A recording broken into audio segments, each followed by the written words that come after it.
Alright, let's just start recording then. Let me get this light on. How do we do this? On. Ooh, I need my glasses. Boy, boy. Right, let's see here. Oh, that's better. Yeah, get my phone out. Little phone there. Uh, anyway, welcome to the channel. This is the Unapologetic Biker. That's me. My name's Ryan Williams. I am the Unapologetic Biker. If you see me looking over here, I'm looking at a microphone. All this stuff you see behind me, this is fake. It's not mine. You people in internet land, computer land, whatever, you probably already know that. Yeah, anyway, what's this channel about? Let's see. You probably think it's about bikers. I am a biker. Love, you know, Harleys and Indians and Hondas and Kawasaki's and, you know, whatever. Love them all. Anything on two wheels is fast enough to do something stupid. But that's not what the channel is about. It's called the Unapologetic Biker. And what is an unapologetic biker? Well, I'm a biker and I'm unapologetic for Jesus. Okay. Now, that's a play on words. So, I guess we could say the word of the day or week or whatever, what have you, would be apologetics or apologetic, apologetus, apologia, however you want to say the word. And that comes from 1 Peter 3:15, where he tells us to have an apologia or how does he phrase it? To have an apologetic, an apologia for what you believe and why you believe it. And this is a Christian channel. I'm a Christian. I'm also a biker. That's why the unapologetic biker. And I am doing apologetics and history lesson and all this kind of stuff. It's the first video. A little nervous. It's crazy because I'm sitting in a room, literally, like making a video for anybody that's going to watch, and like talking to a camera. Like it's this. This is nuts. Okay. Got this fake background here. Um, I would show you the real background, but you wouldn't see anything but green. It's all green. Everything's green. The camera's not the best. I got to get a new one of those. Anyway, 1 Peter 3:15 says to give an answer to everyone for the faith that you have, and that's what this channel is about. So that's why it's called the Unapologetic Biker. Play on words, like I said earlier. So I'm going to give you apologetics, history, stuff like that. That's what the channel's for. So we'll start out with apologia. Is it just means to give a reasoned defense. That's all it means. A reasoned defense. It's where we get our word apologize from. Like when you're saying I'm sorry, but blah blah blah blah blah. Like that comes from that Greek word apologia. And sorry, I'm kicking off my shoes here, trying to get comfortable. Anyway, so this is not going to go right into Bible study. I will get there, but not right off. Right now, I'm going to talk about actually the channel's brand new. So this is like the first thing I'm doing, and hopefully the mic is working good. It's keying up here, showing me that it's working good. But anyway, this channel is for Christians that want to know more about their faith. This channel is for the non-Christian or even non-religious person that wants to, say, hey, what is it all about? How did he get started? Stuff like that. So I am a college graduate, seminary graduate, all this kind of stuff. But I felt that I'm not really called for the pulpit, and because I get nervous speaking, especially speaking to nobody, which is in the room right now. Nobody, just me. But this will go out to a lot of people. So I have a background in this where I had to learn a lot about history, a lot about the Bible. How did I get started? Well, I'm also a veteran, U.S. Army vet. Anyway, the VA sent me a letter saying, hey, you got these benefits. You can use them or lose them. What do you want to go to school for? And I didn't feel like stopping my job because I had a good job at the time. So I went to school online and got a degree, hoping to go back for another one, get a master's degree. That'd be great.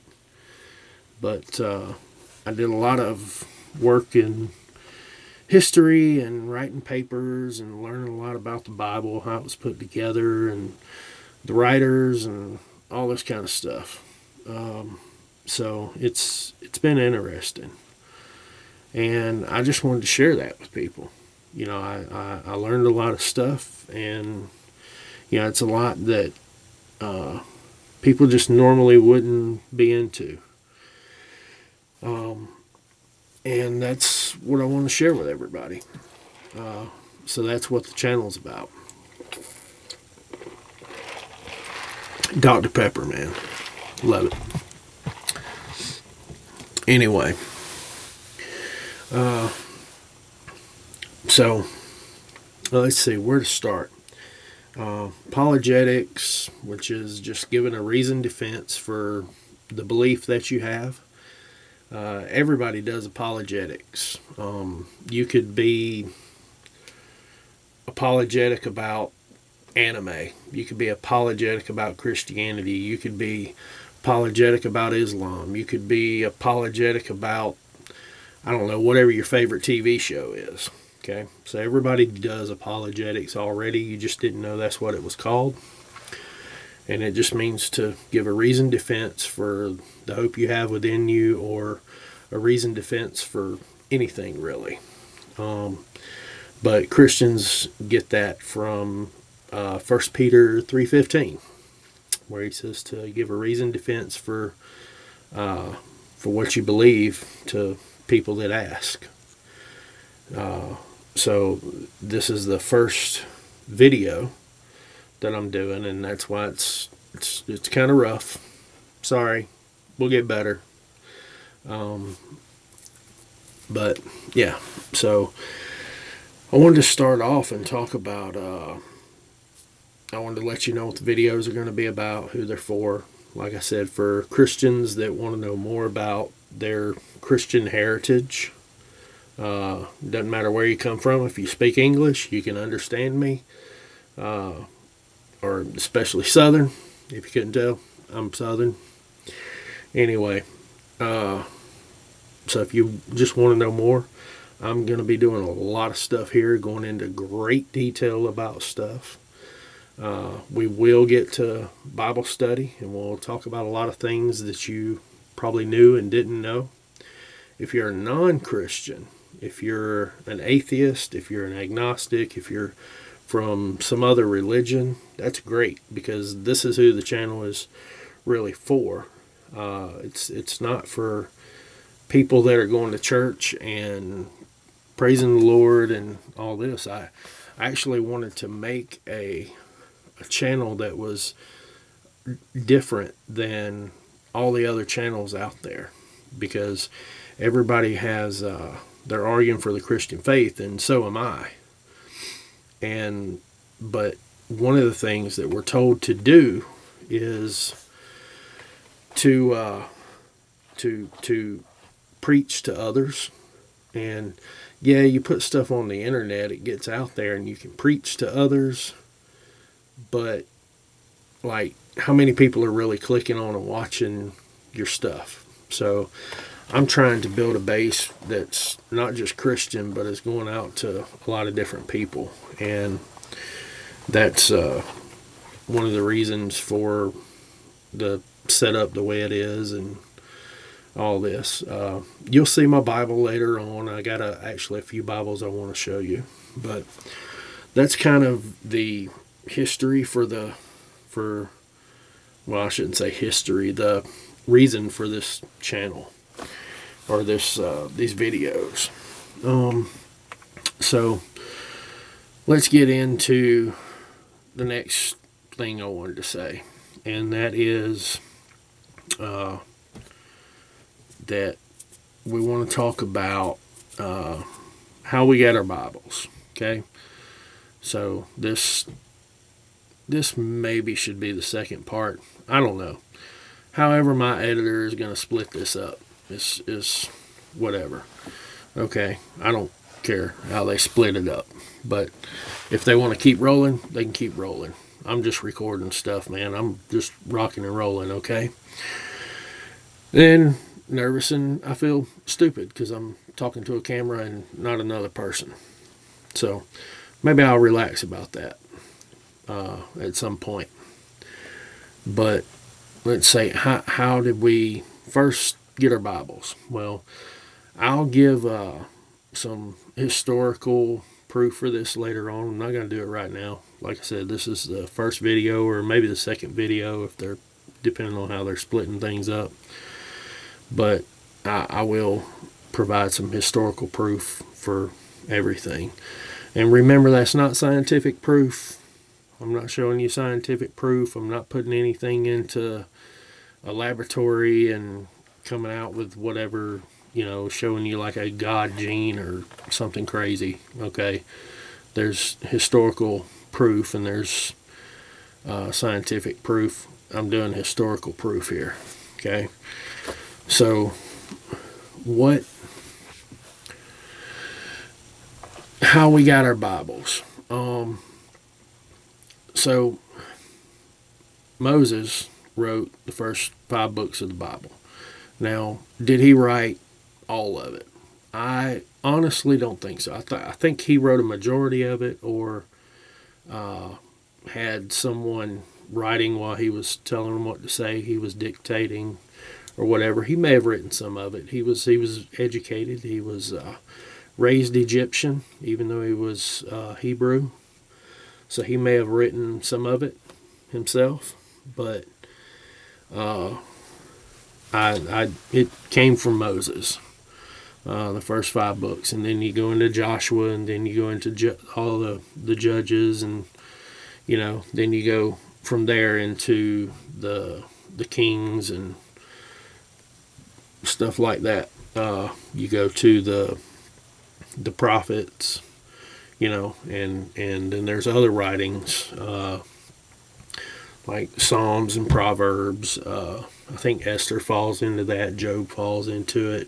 Song of Solomon. Those all fall into the writings. So we've talked about the whole Old Testament there in a way, but that was started when Moses began to write, or had someone write for him, whatever, things were recorded.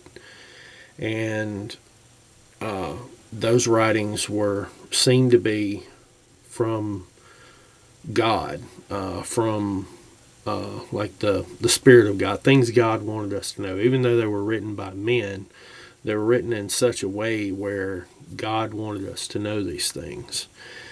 And over time, the Hebrews, the Jews, they had other writings other than this, but they they saw these as special, coming from prophets and kings and what have you. And so those were set to the side as special writings, where then they had other writings that were not seen as canonical.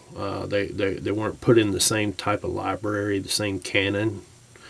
And so that's where we get the Old Testament canon from. And what we say Old Testament in English, especially American English, and that actually means covenant is the word. It means covenant. So you have the Old Covenant written by Moses and King David and King Solomon and all the prophets. And you have the writings, some of which we don't even know who wrote.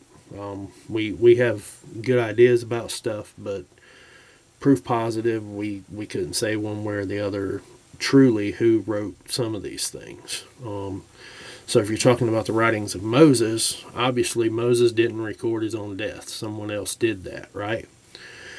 So that's one example of Moses not actually writing that part of the story.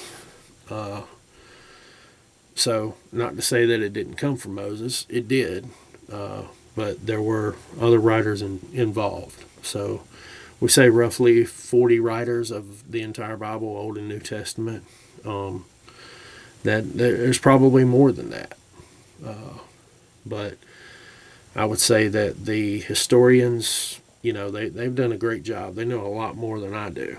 They study this a lot more in depth than I do. They're able to put their hands on, some of the oldest manuscripts and uncials and papyri and all this stuff. So there you go. The Jews recognized the writings and said, this is from God, and these other writings we have are special, but they're not from God. And there you go. So second part, the New Covenant or the New Testament. We start out with the Gospels, Matthew, Mark, Luke, and John, and then we go into the letters of Paul and James and Peter and Jude, and John wrote some letters, Revelation, 1st, 2nd, 3rd John, book of Jude, 1st, 2nd Peter. One of those which Peter didn't write. He tells us he didn't write, I think. I can't remember if it's 1st Peter or 2nd Peter. I'll have to go and look that up. Anyway, but we know that he didn't personally put pen to papyri and write one of those letters, because he tells us that he didn't. But it was his words, what he wanted to be said. And it's also more refined Greek than what Peter would have spoke. Then we have all the letters of Paul. 13 letters of Paul, I think. People debate what Paul wrote and what Paul didn't write. And that's fine if you want to debate that. Paul tells us that he was dictating to other people. They were actually writing. He wasn't. He did the same thing Peter did. He tells us that. But there's a number of them they'll say are authentic. Paul wrote them. Great. So whether Paul wrote them or Paul didn't write them, they still came from Paul, the same as the first 5 books of the Bible came from Moses. Same thing. Same difference. Whether he wrote them or didn't write them, he still dictated them. No problem. Let's see. Revelation. Revelation's a biggie. There were several books that were, when the canon, the New Testament, the New Testament, New Covenant part of the canon was being put together, or wasn't being put together, was being recognized. There's a few books that they had trouble with, Revelation being one. The letter from Peter that Peter didn't write, that he was kind of dictating to someone and they were writing it. But it did come from Peter's words, just someone else was writing. He was telling them what to write, right? So that is some of the issues. Revelation. Anyway, what I was going to say, Revelation. Revelation is a wild one because of all the stuff contained in it. It does not sound like John. It sounds more like one of the Old Testament prophets than John. And Revelation, if you know the Old Testament, if you know the Old Testament, the Old Testament, you'll recognize things in Revelation that are sometimes word for word from the Old Testament. And people will say that John wrote Revelation while he was still on Patmos and all this, because that's while I was on the Isle of Patmos, I saw these visions, right? Doesn't mean necessarily that he wrote it right then, though he could have if he had pen and parchment. It's possible. But some people say he wrote it as late as 95 AD, well after the destruction of the temple in 70 AD. The Jerusalem temple, it was destroyed in 70 AD by the Roman army. And some say that he wrote all that in 95 AD, after all that happened. And that's fine. We have a lot of sources that would agree with that. We really do. There are several sources that also agree that he wrote it earlier than that, and that a lot of that was actually talking about the destruction in 70 AD. And that would take us into eschatology, which is what you think about the end times, the study of the eschaton, if you will. Eschaton being like last days, end of time type stuff. Not that the earth is just gonna, or space is gonna just not exist. That's not what we're talking about. It's just a period in time known as the end times. I would argue and think I can show you, well, actually I know I can show you from the Bible itself, that we are in the end times and have been since Jesus came back from the dead. So anyway, that is what this channel is going to consist of and be about. And I am going to let it go at that. And hopefully I won't be so nervous on the next one of these, and it'll be good stuff. So see you later. Wait till the next program, and hopefully we'll have a good program.